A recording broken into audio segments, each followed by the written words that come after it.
This will be the pledge of allegiance, so please rise again. I pledge allegiance to the flag of the United States of America and to the republic for which stands one nation under God, indivisible, with liberty and justice for all.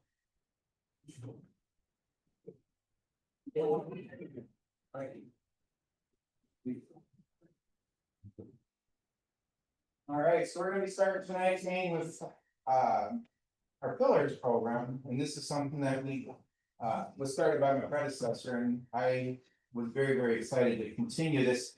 Because it's the one night of the year that we as a city or as mayor, I'm able to go out and recognize people in this community who go above and beyond service to our town. And this is something that I've been able to do since 2020. And it's exciting because a lot of these people, they don't do things for fame and glory, they do it because they want to, and they do it because it's the right thing to do. And in the past, we've recognized businesses and we recognize organizations, we've recognized individuals. So tonight, we're gonna be recognizing some individuals and two organizations. And so we're gonna get the ball started. So I'm hoping you can join in congratulating these people with me as they join this year's class of Pillars of the Community. And so our first people tonight, they've been active in the Pine Island community for many years and are recognizable in our volunteer circles. Mike and Nadine Lundy have shown what it means to get to the town through their tireless work in the church and the nonprofit organizations. Notably, they are champions in the Lions Club here in town, promoting the organization through their years of service. The Lundys have tirelessly given to the community of Pine Island above and beyond. Their involvement with the school is also known to many. In addition to their years of service with the Pine Island Lions Club, Mr. Lundy has served on committees with the city along with the time on the city council. Mrs. Lundy can be oftentimes found with her camera in hand going around the community, capturing moments of Pine Island history, and she does. She has also taken on the tradition, and I commend her for this, doing our greatest photo for the fire department. And if you know the fire department, she uses her teacher skills to get everybody together, so we appreciate that. And it's a tradition that can be found going all the way back to the 1930s, so we appreciate her willingness to help carry that tradition on. To them, we say thank you, and it's time that you are recognized for your service. Mike and Nadine Lundy.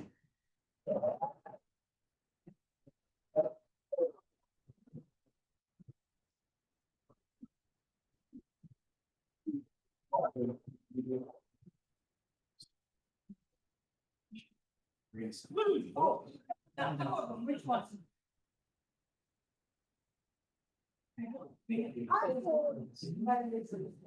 Oh, right there, thank you.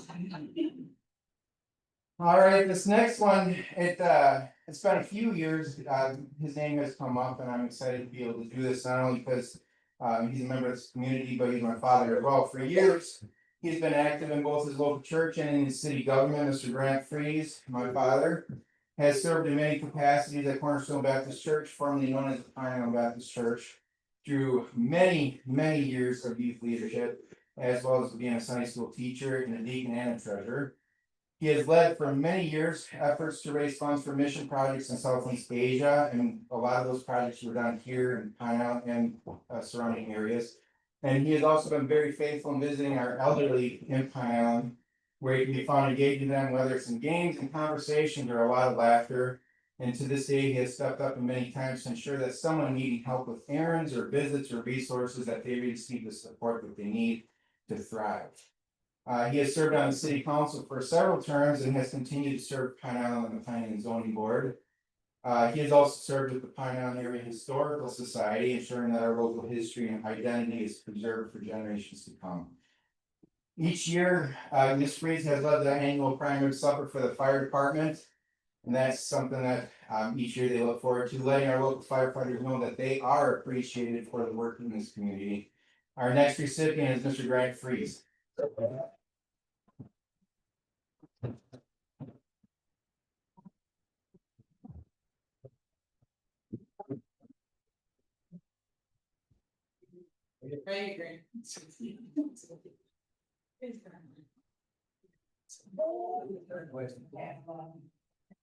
Thank you.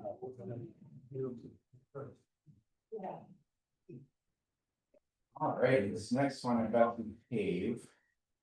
She's been a pillar of this community long before the mayor's office started the Pillars of the Community Awards.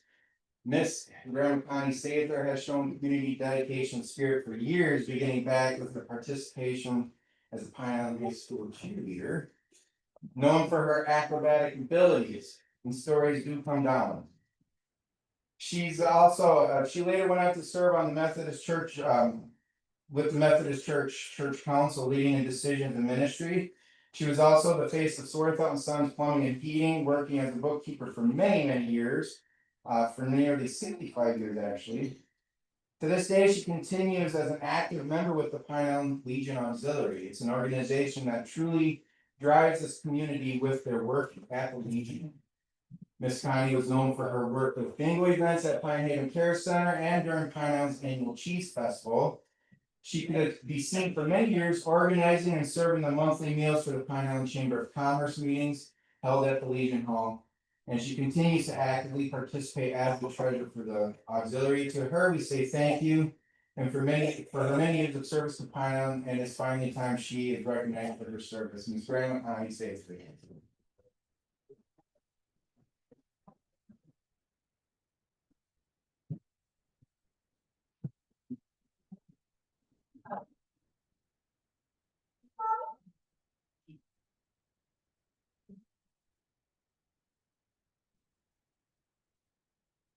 So, all right, next recipient, he is the youngest recipient of this year's Pillars of the Community.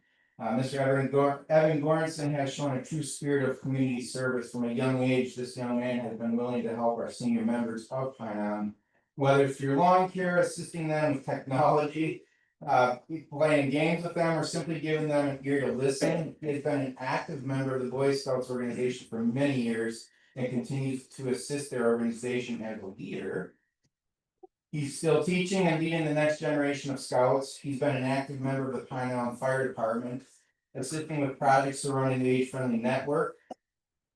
This past year, Evan has helped to lead the efforts to revitalize the Independent Order of Oddfellows here in Pine Island, an organization dedicated to community service and looking out for the most vulnerable in our communities. With his help, the IUF has once again risen to active status with Evan's leadership, and he's always looking out for those in this community that might need a little extra help. For that, he has earned this year's one of the Pillars of the Community Award. Congratulations to Evan Goranson.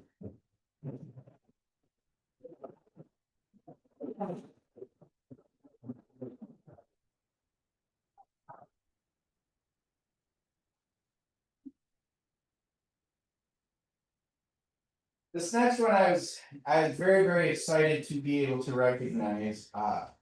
It's a unique group, and it's actually growing in some popularity among area mayors when you talk to them. It's a new group to Pine Island. This student-led organization has truly taken off in their efforts to preserve our natural resources in the Pine Island area. In fact, I look forward to the Roots and Shoots Environmental Club's future projects and seeing what they can come up with as an organization. For the past year, a project that was a hidden gem has started to come out as Pine Island's Nature Clay Trail, and it's quickly being recognized as a regionally unique area. Pine Island students, led by their teacher Megan Schmidt, created a space that inspires outdoor exploration, creativity, and a love for nature. It's a hands-on environment that promotes natural play elements, and it's open to everyone. And I enjoy being able to take my friends' kids down there. It's a very neat area.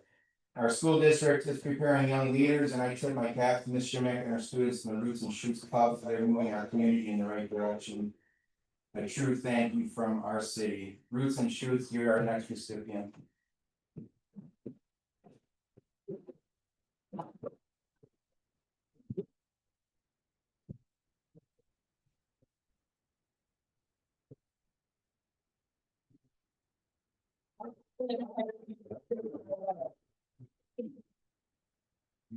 This. Oh, and your picture. It's very tough too.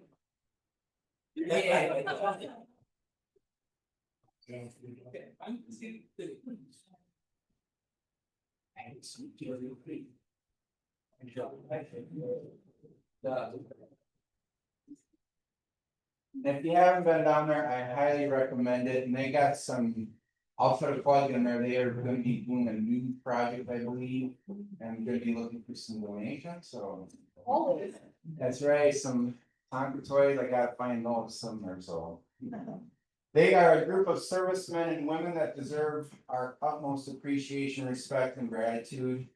The Vietnam War was fought from 1955 to 1975, driven by political policy surrounding the theory of the domino effect on communism.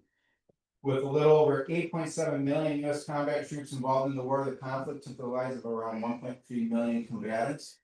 58,220 of them US troops. To date, there remains around 1,600 soldiers listed as MIA POW. The Vietnam War left a deep impression on the American psyche, especially our troops, which makes this group, our Vietnam veterans groups here in Pine Island, all that more important. To support one another and to remind the public that they are still here. They were our soldiers and they give us so much in service to our country. They are now veterans, with many still battling PTSD along with the effects of Agent Orange, and we see that here locally. In 1982, the Vietnam War Memorial was erected in Washington, D.C. to commemorate the sacrifice of many during this war. We finally have a memorial started here at home to remind this community of the many residents of our own who served from Pine Island, with some never coming home. This memorial is a direct effort of the members of the Pine Island Vietnam veterans, and on behalf of this community and as mayor, you have our true thanks. Our next recipient is the Pine Island Vietnam veterans.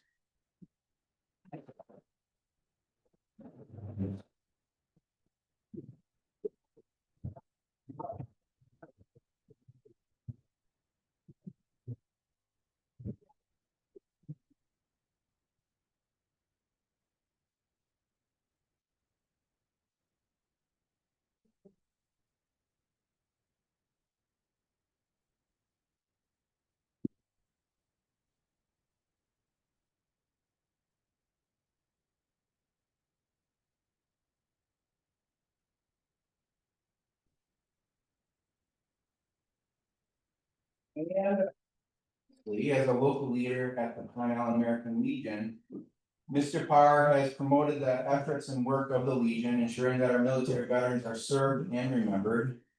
He served as a member of the Army from 1977 to 2009, serving in the capacity of a federal law enforcement officer. And at the Pine Island Legion, Mr. Parr has become the gambling manager. He became the gambling manager and adjutant on January 1st, 2020. Since his time in Pine Island, Mr. Parr has assisted and volunteered with the Sons of the American Legion Burger Feeds, which raise funds for the Legion Hall. Stepping in for events to help set up and tear down the Legion Hall, and if you know the group up there, he has to use his law enforcement skills sometimes to keep them wrangled in. And oftentimes you can find him stepping in to help with basic daily operations of the Legion barn facilities. And said one of the members of the Legion, Jerry is always willing to help and donate funds to the youth sports programs in the Pine Island area. He has worked with multiple youth sports within the Pine Island to help raise money for their programs and ensure that they receive the support that they need. And he's always looking out for the betterment of our veterans programs and finding out what they might need for support. And for that, our final pillar of the community tonight is Mr. Jerry Parr.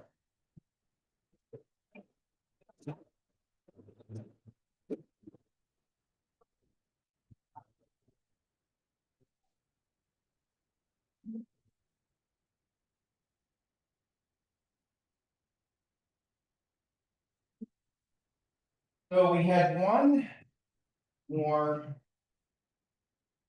certificate to give up. Something I was excited to be able to do as mayor. But we have an individual that has worked with the community now going on 20 years. And his anniversary is actually this month. And he is an absolute bulldog in the legal world, and Pine Island is truly fortunate to have him serve our community in the capacity that he does.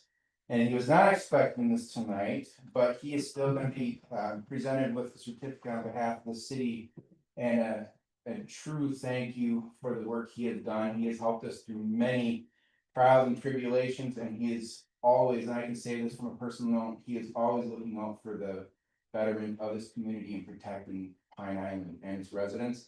And so we have one more award to give out tonight to Mr. Robert Bullis, and a thank you on behalf of Pine Island, so come on out.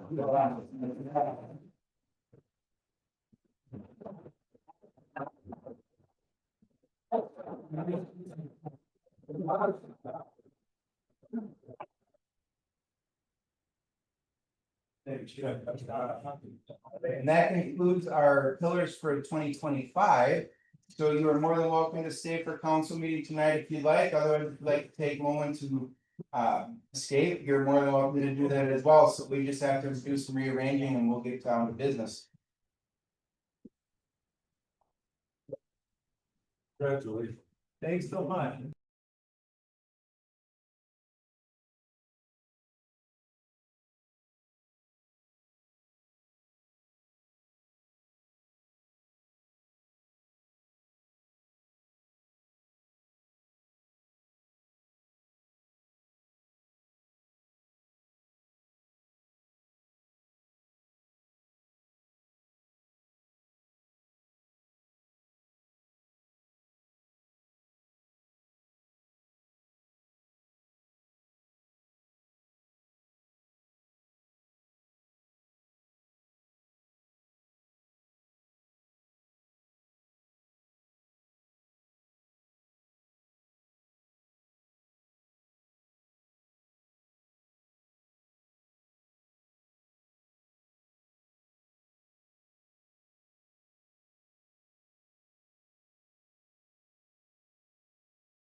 We just have a 43 minutes.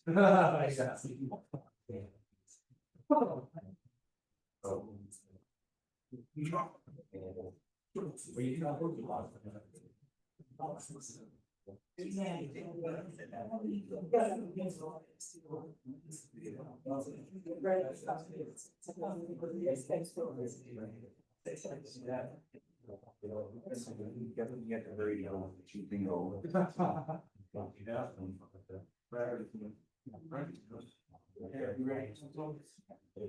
We'll move on to the consent agenda. And we are going to be, I'm gonna make a request that we can pull item E from the consent agenda and put it under administration.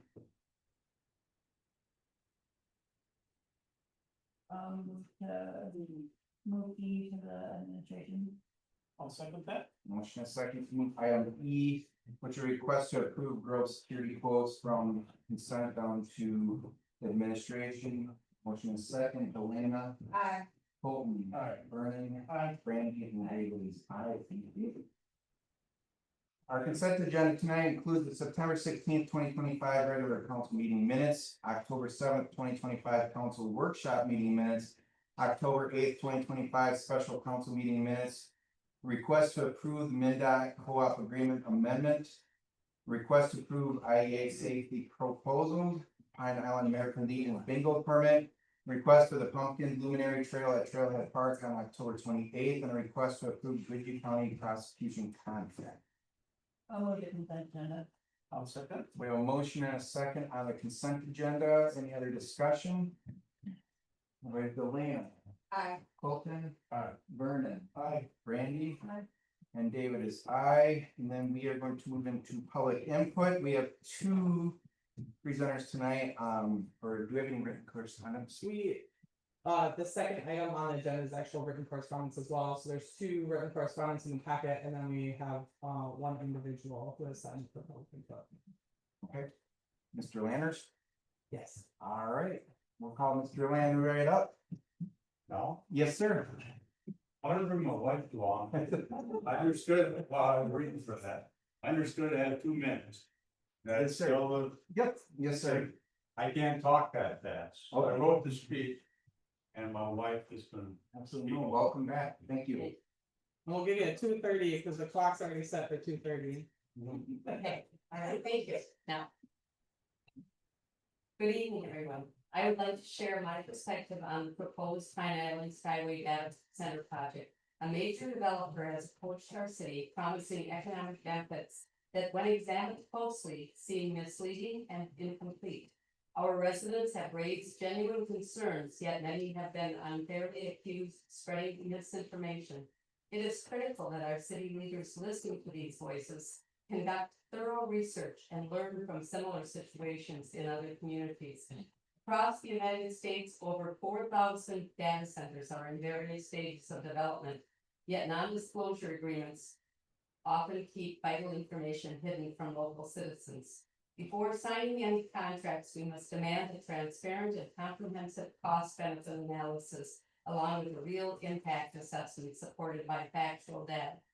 Let us consider the potential consequences. First, resource strain. Project Skyway could consume up to 55.7 million gallons of water annually, about half of our city's current usage, and its electricity demand could be 100 times greater than what we use now. This could require new substations, strain our grid, raise utility costs, and even risk outages. Second, the environmental impact. Data centers generate substantial noise and light pollution, affecting neighborhoods and wildlife. The city's environmental review is already being challenged in court for not fully addressing these impacts. Third, economic risk. While jobs and increased tax revenue are promised, most positions will be temporary or limited. Long-term benefits may not materialize, especially if local infrastructure costs rise. Property values could drop due to increased noise, traffic, or environmental degradation. Fourth, transparency and public trust. When critical information is withheld, it erodes trust and leads to legal challenges, as we are seeing now. Fifth, the precedent. Nearby towns have rejected similar proposals due to unresolved concerns. Approving this project without thorough analysis would endanger our small communities. In closing, I urge our leaders to pause and ensure both officials and the public are being fully informed before any decisions are made. Please listen to the Pine Island residents. We deserve to be heard. Thank you.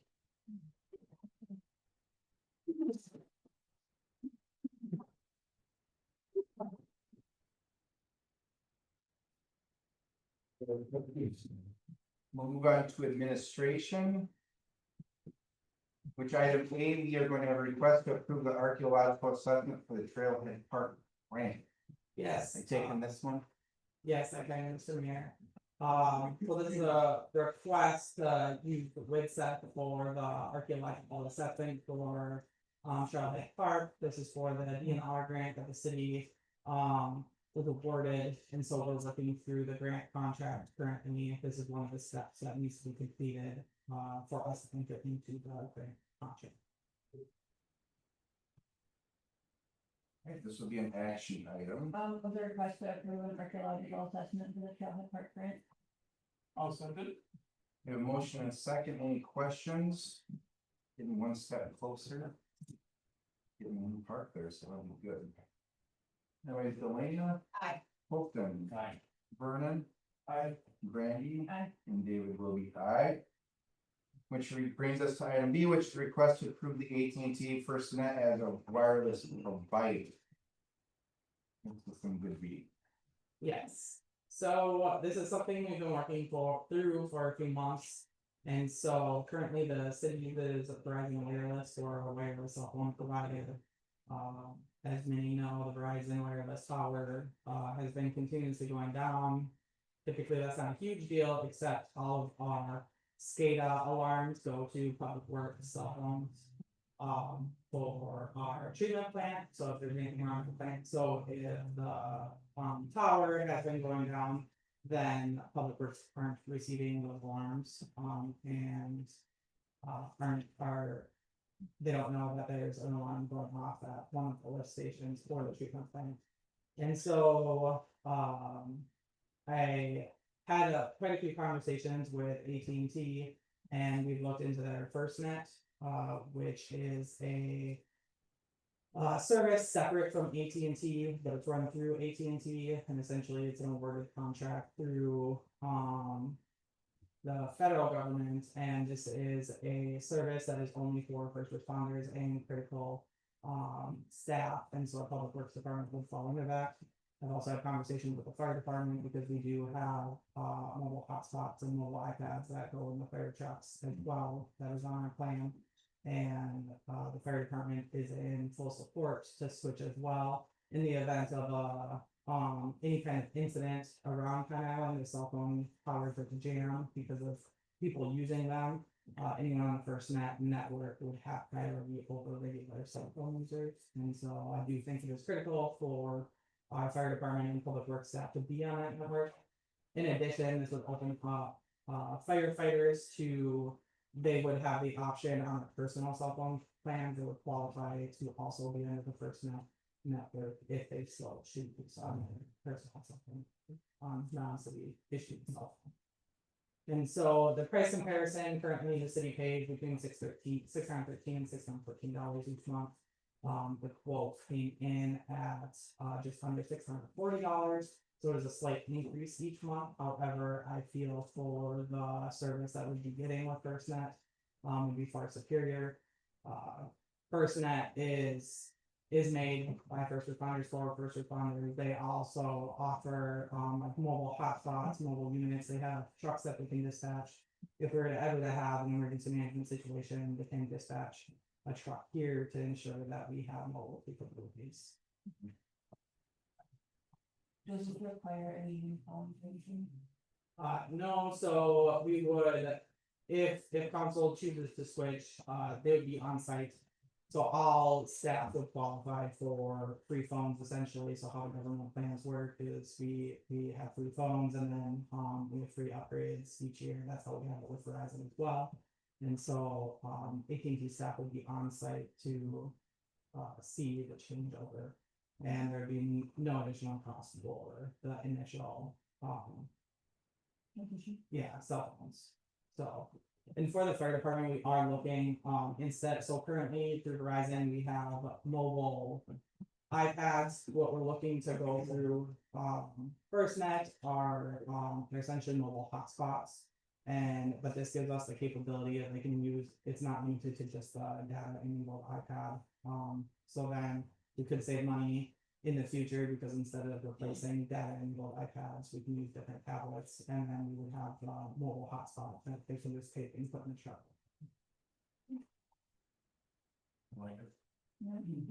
Was there a request to approve the AT&T and FirstNet as a wireless provider contract?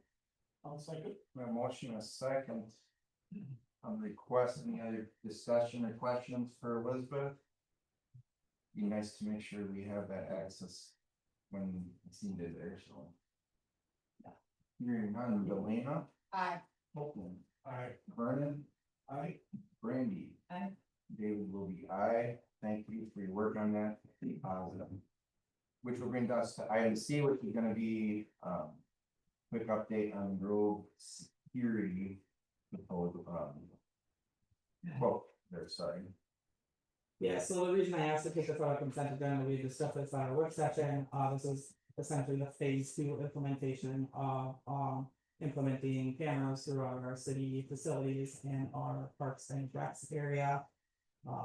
We do have an updated quote for the chief factory door, which needs to be replaced to an industrial door for the security access to be enabled. There's one quote here from Daffy Builders, and then we are expecting another quote from the local lumberyard. And so I am asking to approve the quote on whichever quote, or approve the request with whichever quote is less. And so we haven't received the lumberyard quote as of yet, so we're still waiting on that. So we wouldn't approve anything until we get that quote, and we can go with the lowest quote for the door. And then there is a summary of the cameras. So there'd be one additional camera at the Chiefs Factory, 2 cameras at the library, 2 cameras at Cullen Park, 2 cameras at Custer Park, and 1 camera at the brush shop.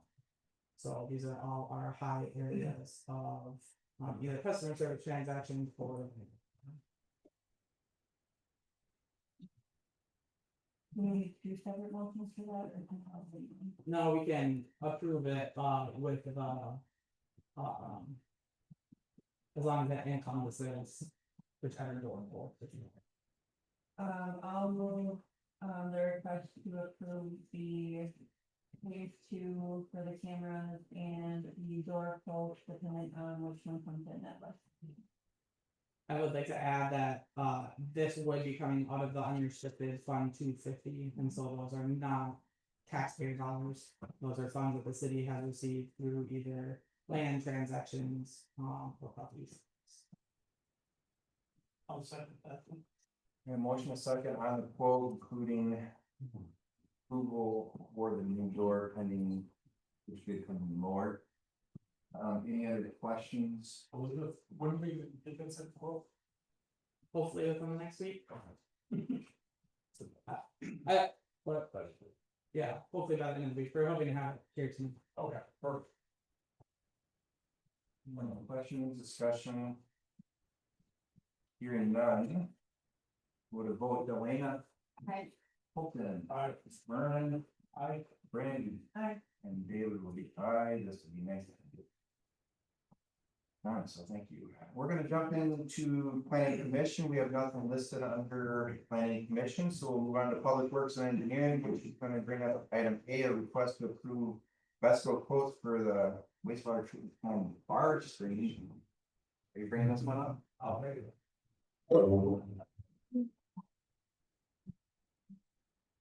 In my monthly report, you read that we had some issues with the demonstrating flavor fire, so. We got these, it's kind of a specialized deal, so.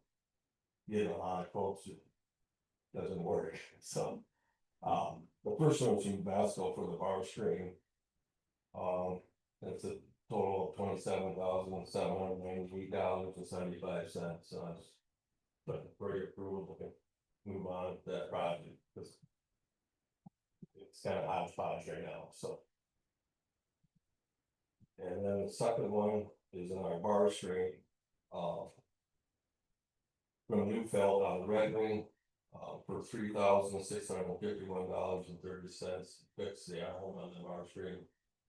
On the fire, sorry. They got that pretty good, got hung up on. Bolt or ledge, so. That's pretty bad. It needs to be replaced, these guys specialize in that, they've done some work for us before, so. Just look for your approval, to move on with these projects, so. Yeah. So we're gonna split these in half, council will do the bar screen first and then the clarify repairs second.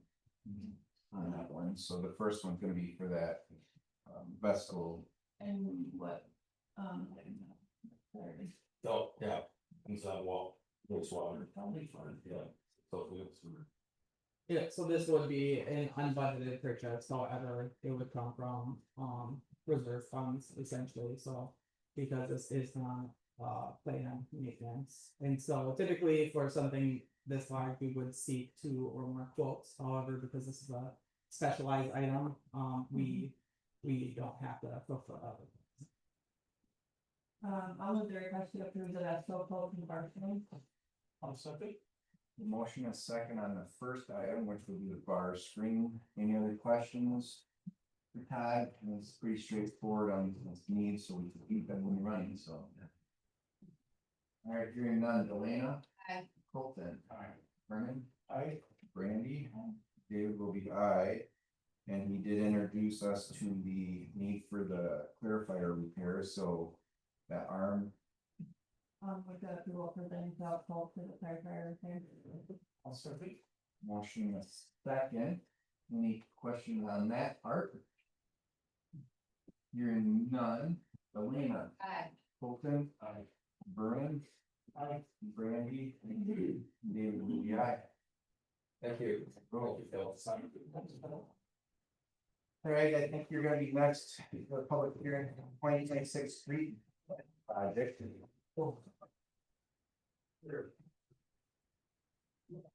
Afternoon, or good evening, Mayor and council, I'm just gonna turn around and face, turn my back to you.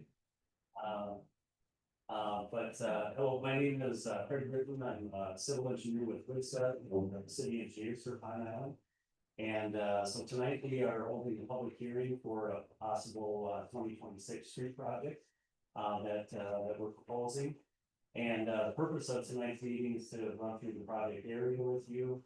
Talk about the city's assessment policy and how that affects the properties. And then to give you an idea of project costs for the upcoming project and the possible assessment that would be placed on the property.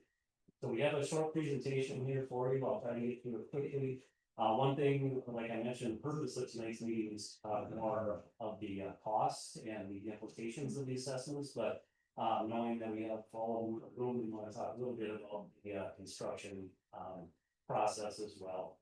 We'll also be holding some design meetings here throughout the winter. We'll probably have a couple of them. So those will be a little more informal. We'll get everyone in the room. We can point plans and talk a little bit about how your property may be affected. So we'll just run through this here and behind you here. Council will be considering a resolution for to authorize the plans and specifications to be started on the project. That'll be following the public hearing once the council.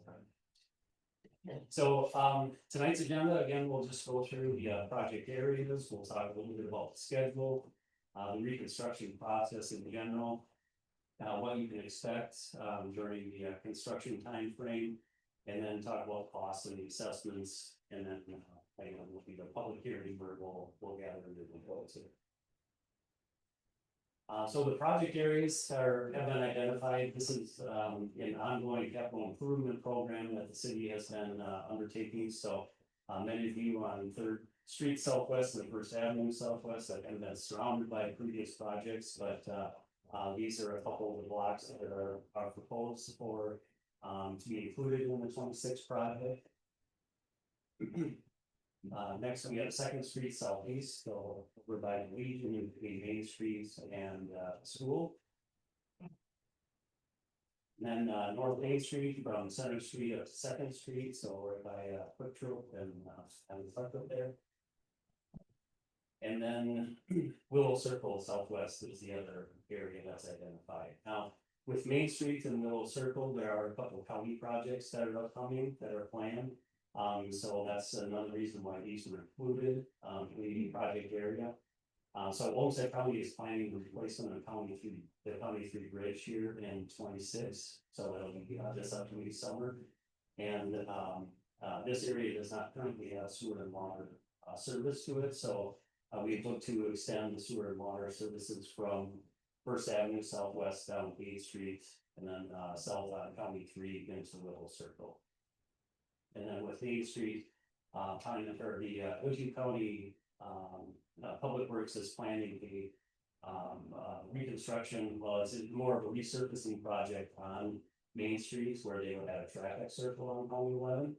And so that's why that area is not patched like the other areas, but that's planned in 27.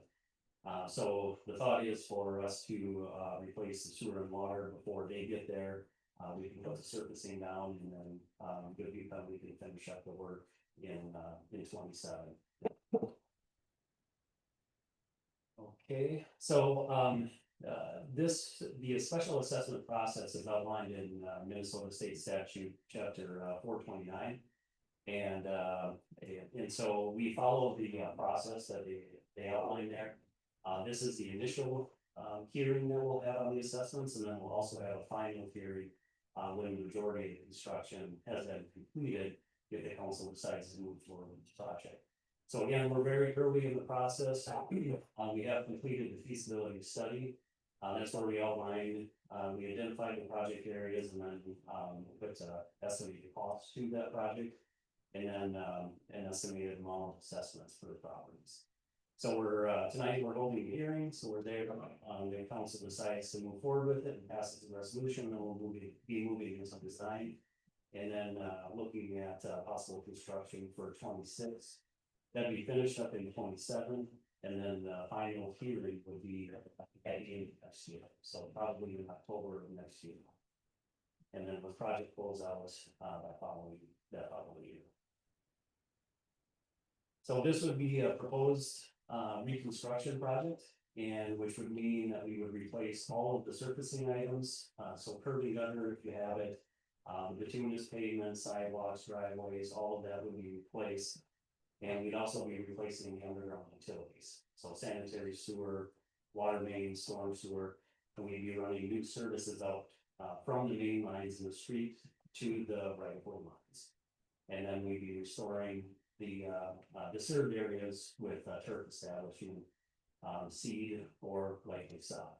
So those are some details that we still need to work out through the design.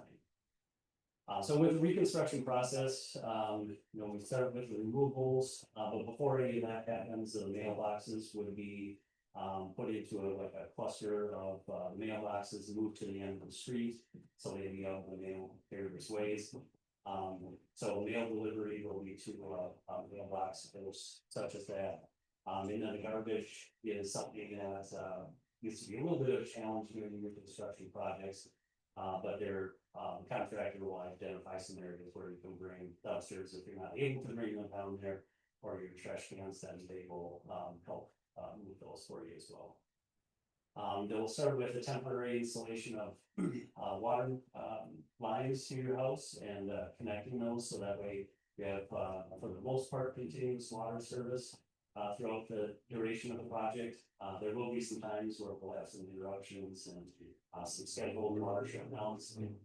There'll also be some times where it's just unexpected, the contractor hitting something, or you may have some interruptions that way, so try to give as much notice as we can on that.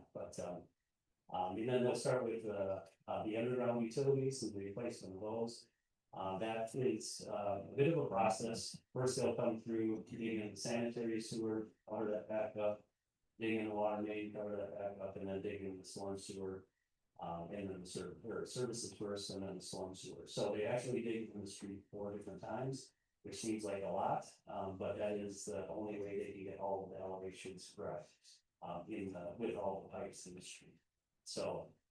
And then they'll, once they get done with sections of roadway, they'll end up taking out the excess material and then putting everything back down for the road base.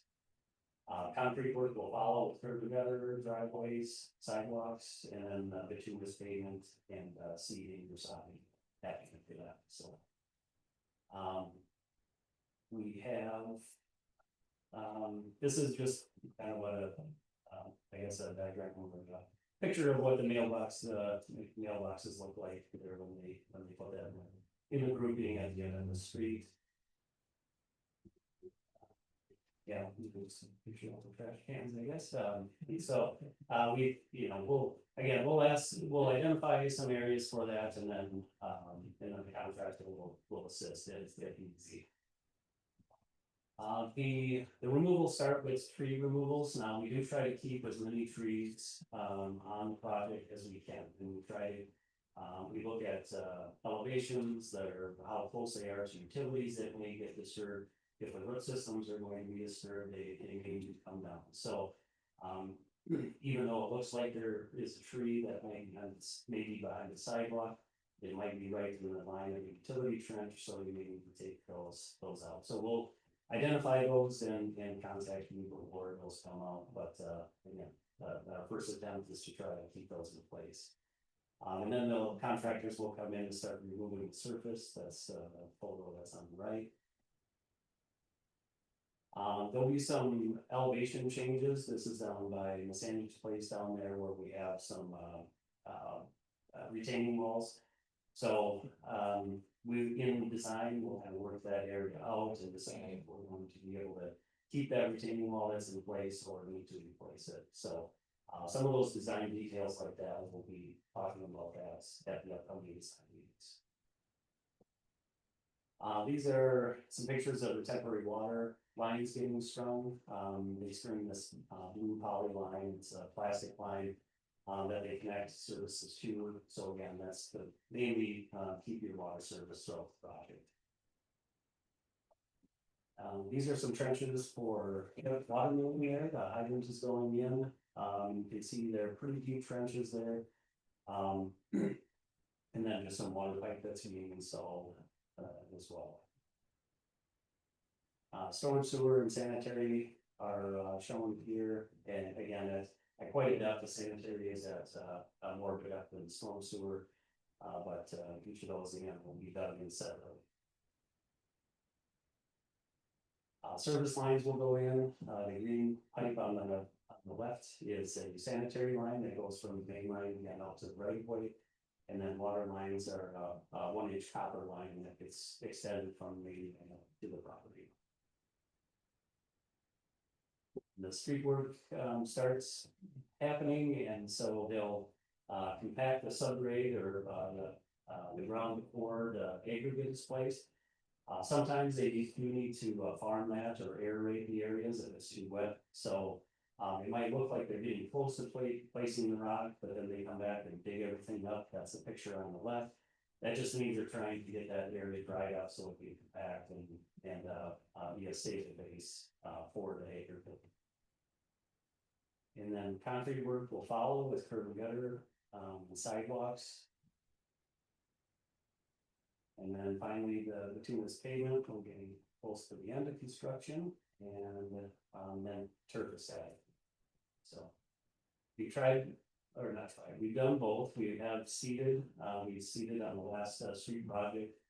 Prior to that, we mostly sodded, but that is getting very expensive. So, but there are some advantages of placing sod, they were seeding as well, so. So we'll kind of look at overall project costs and where they land, make a determination on it. There are also some gas lines, and power lines that are, sometimes replaced as part of the project. Those are, really not city driven, those are, the separate utility companies are the ones installing those lines. We try to coordinate with them as much as we can, but we have to have the city's contract with them really out of their way before they can come in and put their lines in. So, but that's another utility that can go in that can be kind of disruptive to the project, but there's also a need. So as far as the assessment policy goes, the city assesses in 4 different categories. Water main, sanitary, curb and gutter, and the surfacing. The water main and sanitary sewer are based on front footage only. And when we talk front footage and side yard footage, the front yard footage is always the shorter side and the side yard is the long side. So if you're a corner lot, it doesn't matter what your address is, where you have your driveway access. We always use the short side because those are assessed at a higher rate than side yards. So it's an advantage to the residents to have the frontage be the short side. Those are assessed again on the front yard basis, and those are at a 70-30 split for residential, meaning the city picks up 70% of the cost of the water and sewer, and the city and the residents pay 30%. For commercial, it's 50-50. So that is that's a split for the water main and sanitary. For the curb and gutter, if you have curb that's in place right now, it's based on 100% on the front yard and 50% on the side yard, and that's at a 70-30 split as well for residential and 50-50 commercial. For if you don't have curb and gutter, like the little court area, there you would pay for 100% of the curb water costs. That's based again on the city's assessment policy. The street and surfacing is also based on 100% for the front yard, 50% for the side yard, and that's at a 70-30 split for residential, 50-50 for commercial. The sidewalk or any bituminous paths, those are paid for 100% by the city and not assessed. by, to the resident. And that's the same with the storm sewer. Storm sewer is, paid for by the city. The overall project cost is just a little under 4 million, so this is an estimated amount of $3,981,044.60. Of that, the city will be paying a little over 3.3 million. And the residents would be estimated for around 670,000 of the overall project cost.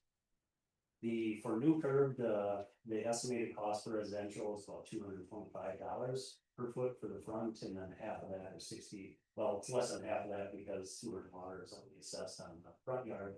It ends up being around $65 a foot on the side, and you can see the commercial rates there are double. For replacing curb, it's close to $200 a foot.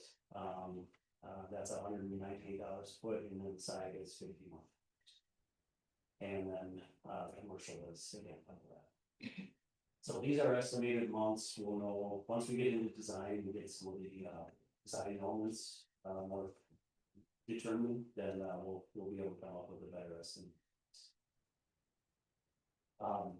On the assessments too, quickly, the city will determine the terms of the payback of the assessments on that final assessment hearing.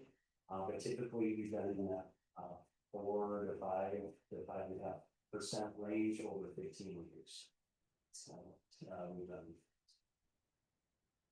So I know sometimes the mail service isn't the most viable. And so hopefully each of you received the mailing here for the meeting tonight. If you did not, please let me know. I have a list that will be sent it to, so just be nice to coordinate a little bit with the postal service on mailings. Again, we'll be sending a certified letter for the final assessment to everybody again, sometime in October. We'll also have some email blasts that go off the city's website, has some information, and there are different ways that we can stay in contact with you throughout the project. So the next few slides are just looking at the condition of some of the utilities that are underneath the street. So just to give an idea of why these areas were identified as a potential reconstruction project. So these are sanitary sewer lines, and you can see these are old clay lines that have just chunks of it missing. It's all broken up, and it's very calcified in there as well, so it restricts the flow of sanitary sewer. These are some broken pipe that are showing up in this LFIC report, and that's obviously not good for a lot of reasons, but I can seep into the ground. But it also creates weak spots in the pipe for voids to occur and potential collapse of the sanitary sewer. And just some more pictures of misaligned joints and some longitudinal cracking in the sewer line. These are some of the manholes in the area where they're just not mudded around there properly.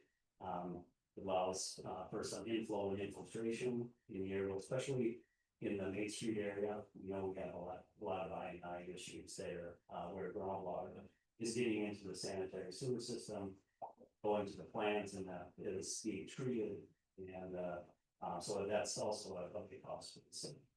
Trying to eliminate as much of that. These are a couple of storm structures that where the block is falling in just immediately. So this is my contact information here. You can always reach out to the city if you have any follow-up questions. And I'll be here after the meeting as well if you have any questions for me. So with that, that ends my presentation and turn it back over to the mayor. Question, well, let's take a motion to open up the hearing. Motion is second. Delaney. Aye. Bolton. Aye. Vernon. Randy. David. Aye. If anybody has questions or comments regarding the project for Craig, right now is an opportunity for you to ask if you like, from the public. Yes, sir. Well, the question is not about how much it costs. Yeah, come right up to the microphone. Thank you. When I saw the materials, I did not have a question about cost. What I do have a question about is, the environmental effects on my property in particular. I stand to lose the tree, which, shades my lawn and makes life a lot better. I stand to lose a good portion of my lawn if they move it back 15 feet to put in the sidewalk. And I have concerns that there are streets that were improved that didn't get sidewalks. I want to know what those exclusions were for and how I. So that's what we're talking about. For me, I'm concerned about those things. No, absolutely. No, that will come out in conversation as the project's moving forward, so, that's what the feedback, and that's what they wanna hear. Yeah, we're at Fourth Street, and that brings me to the CD versus Sadi. Fourth Street seating was horrible. Absolutely. Oh, thank you, sir. How are you? Thank you. I do have a question about the assessments. I live on Little Circle. And our cul-de-sac has been annexed into the city, I think since 2004. And we paid city property taxes. I don't feel like we've been a burden to the city other than snow plowing and the occasional services, right? We've incurred different expenses with our well and septic on our home. So I guess my request is that that comes into consideration when you're talking about assessments specifically. Again, selfishly, right? Selfishly on our cul-de-sac, and perhaps you have, those estimates haven't come to us, but I do hope that you consider that. Thank you. Yes.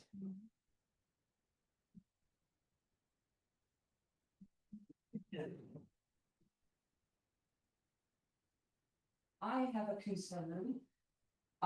We have a city sewer drain in our backyard. It's never been maintained in 15 years that we've lived there.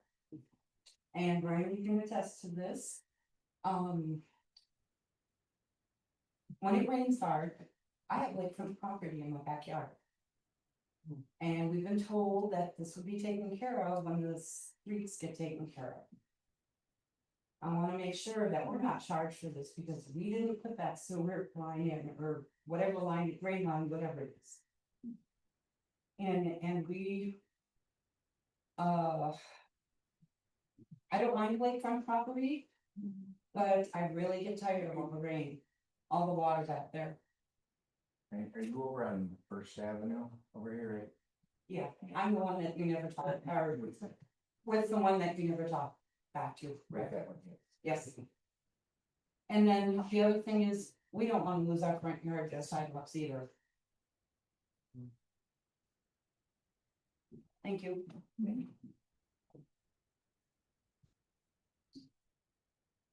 And if anybody comes up with questions, that Craig has his information available as well, so please reach out if you have questions. Anybody else?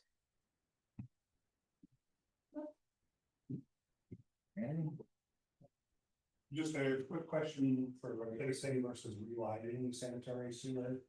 Is there a cost savings to relining as opposed to having to dig up, replace?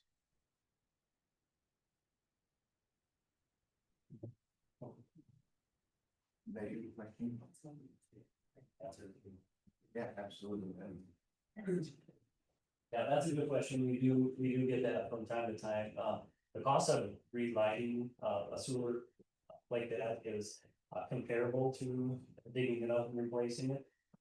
The other thing that we look at is the connection of the services. So if we're replacing all the services, really it's best to expose the sanitary sewer, and if you do that, then you're digging different holes in the street for relighting it anyway. So the longevity of the new sewer outweighs, and the long life cycle costs outweigh relining sanitary sewer. So I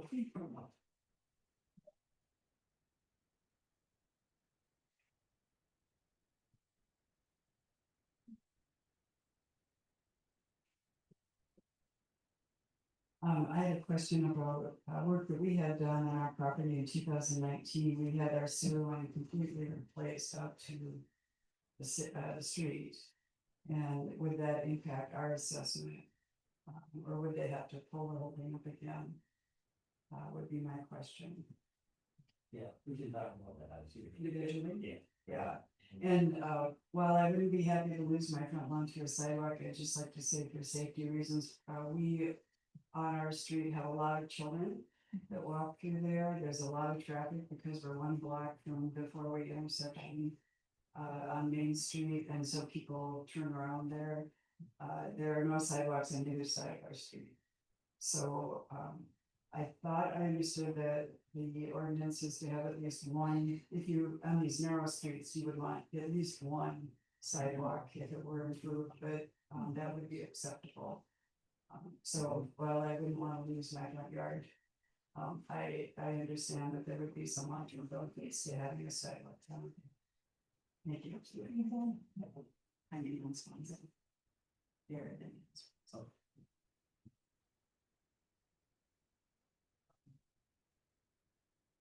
Anybody else? I have a question. Greg, I know that you're considering a little court is being done for with Olmsted County and with useful costs. North Main Street, Cooley County now pushed out till 27. So.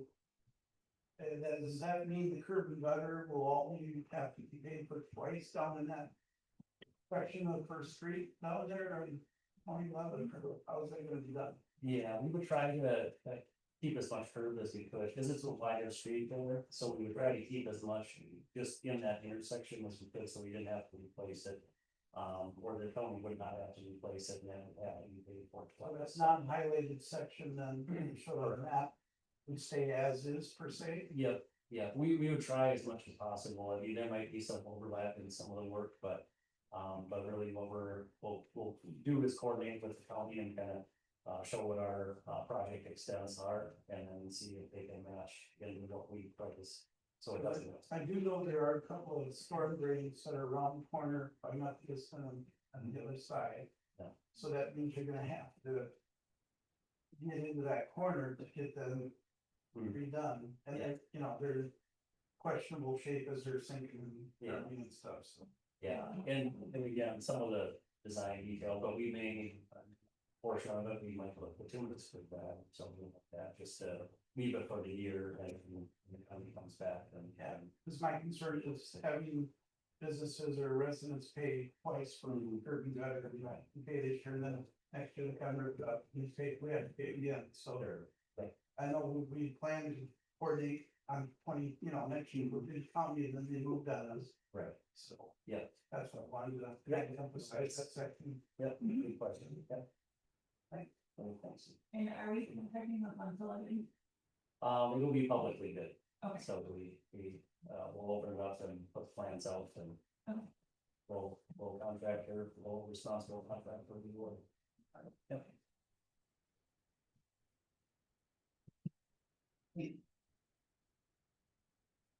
Now let's go to the motion to close public hearing. Motion to close. I'll second. And then second. Delana? I, Bolton? Brian? Aye. Randy? Aye. David is aye, which brings us to item D, which is resolution 2548, ordering the improvement and preparation of the plan for the 2026 street improvement project. Mayor, just a quick comment. I suspect Craig had said this, and I just didn't listen carefully enough, but this whole process is statutory. Craig explained that it's statute 429. The legislature has sort of laid out the way cities go about typically financing these kind of improvements. The process is a little funny in the sense that tonight you're deciding whether or not you want to move forward with the project, whether you want to go to bid, see what the project ultimately would cost, and make the final plans and do that. So you're ordering the project tonight. You'd have to have a separate hearing later on how much assessment to impose on individual residents. So that's, you're not deciding that tonight. The funny thing about the process, it's sort of intuitively, you think that the assessment part is the maybe the time when councils have to have a super majority vote, but it's actually tonight, you need a 4/5 vote to move forward tonight, and so I didn't know if that got mentioned or not, but so to move forward with the project, we need 4/5 support council to take the next step. Everybody's here. Very good. All right.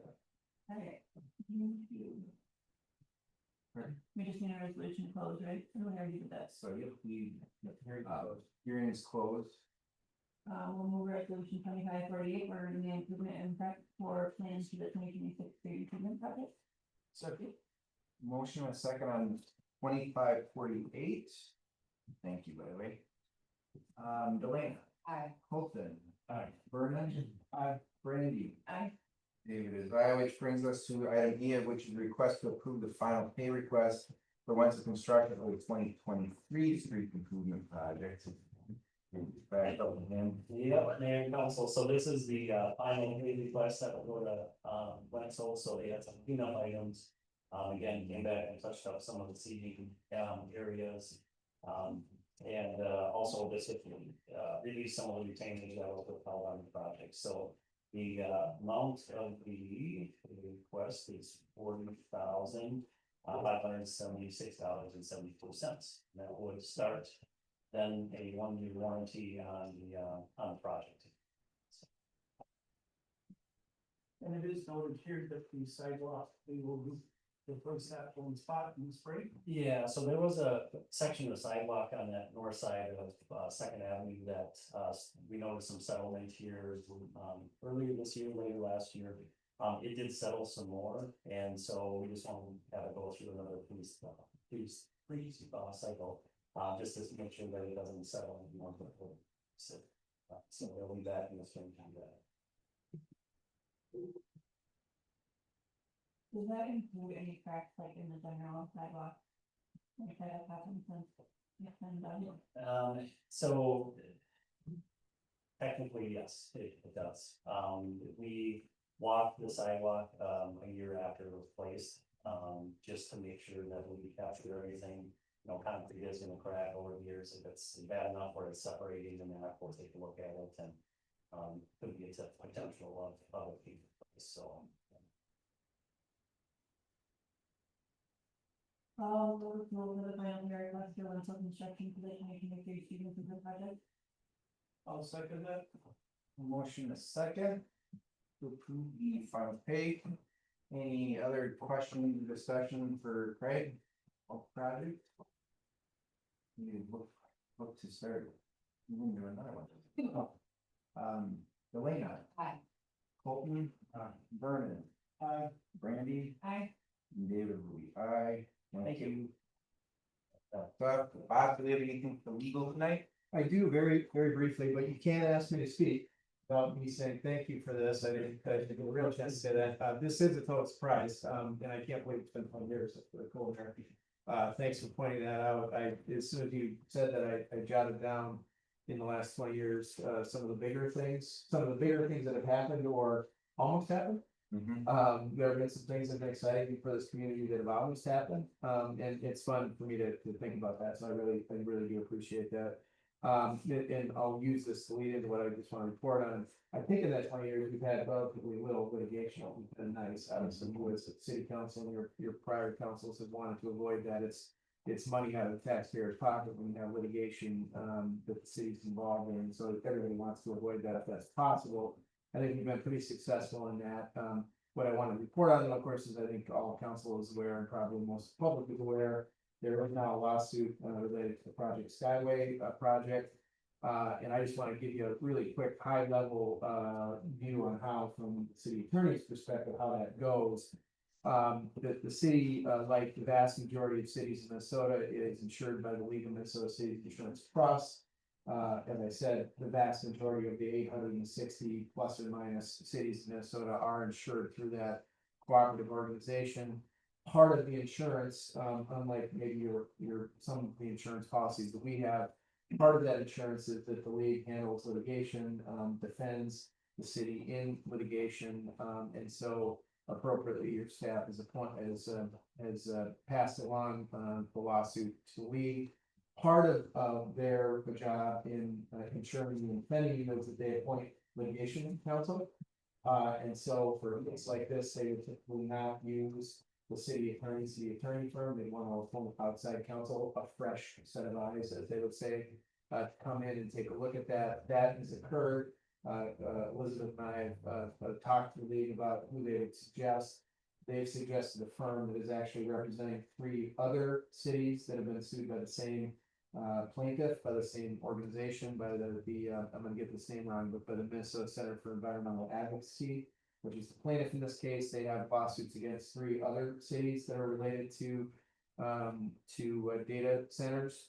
And so the firm that's representing those other cities is familiar with this kind of litigation, familiar with the claims that this plaintiff has brought, and so it's the appropriate, we think, a lawyer, law firm to represent the city. So Elizabeth and I have gone ahead and approved that appointment. Just in the last thing about that is I won't be the litigation counsel. I'll know what's going on. I'll be able to talk to you occasionally in the appropriate circumstance about the litigation, but you'll have another lawyer who will be representing the city in that litigation. The league's insurance for cities is very, very good. It's better than cities could get if you went out onto the open market and tried to find insurance for municipal corporations. And so it's very good. However, there is a deductible, so you do pay a piece of the cost of litigation. And so you should be aware that there will be some cost to you, to the city, to the taxpayers, related to litigation. It's relatively a modest amount up to a certain. This kind of litigation is very, very expensive. And so it's a certain percentage of the litigation cost up to a certain dollar amount. I think it's $250,000. And then if the litigation goes over that, your percentage actually goes up a little bit. And so you should be aware that there will be some cost to the litigation. So I just want to get that out for the benefit of the public and for all of you to understand sort of how the ground rules will work for that. I'll know again what's going on, but I'm not going to be the lawyer that's representing the city in that litigation. I think, Mayor, that is the only thing I needed to report on, and I can answer any questions. Well, thank you. Congratulations on it. Yeah, that's very kind of you. Thank you so much. Yeah. Very cool. Yeah. All right, we'll move to claims.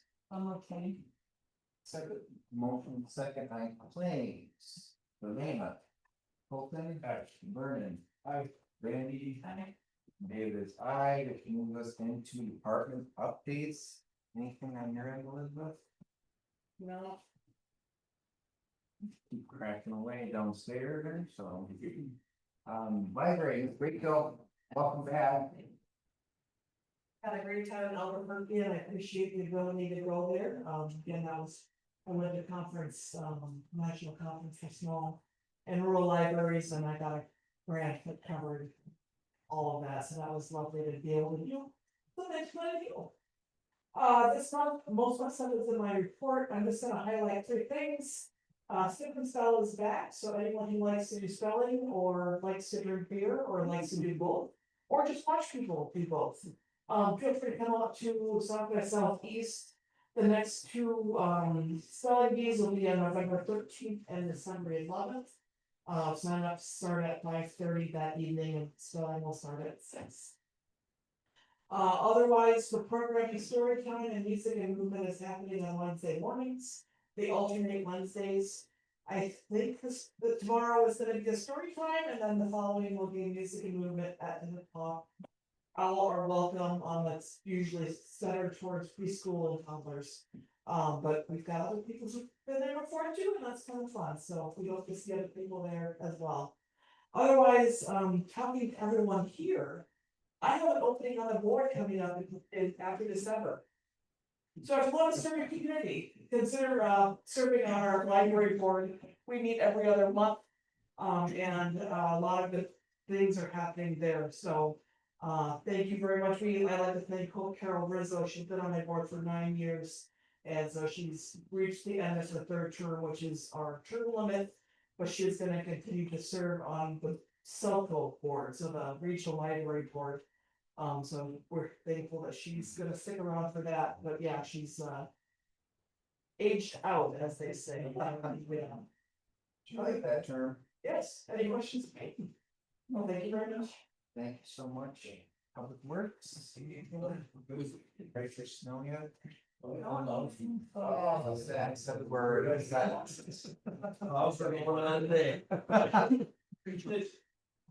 Mr. Mayor, if I may, jumping on Public Works Park Board, so just some exciting things happening, we know that we got a grant to replace the playground in the trail park.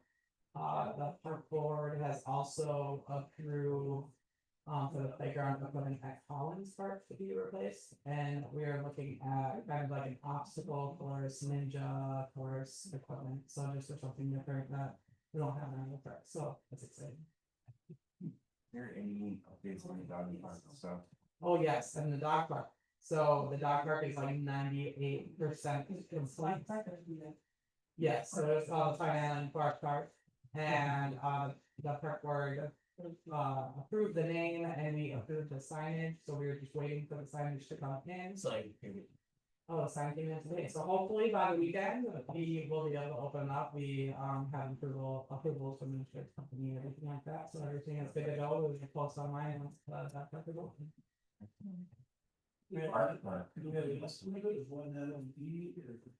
Yeah, hopefully that weekend. I can't take that. All right, EA next. Good. Fire department, be busy, sheriff's office. Everybody, BE, and I wanted to do one more thank you for the pillars, I was very much appreciated. So. Sorry, one more. So for the North Central Sanitary Sewer District, so I reported last month that the sewer district was able to present to the Senate bonding bill committee, so it's called the Capital Investment Committee. And so we just found out as well that we will be presenting before the House Capital Investment Committee on November 6th. Yes. Frustrating some days, but we're working, so. Anyway, we'll take a motion to adjourn, thank you everybody for coming tonight. We have a motion in a second, on favor. Aye. Thank you, everybody.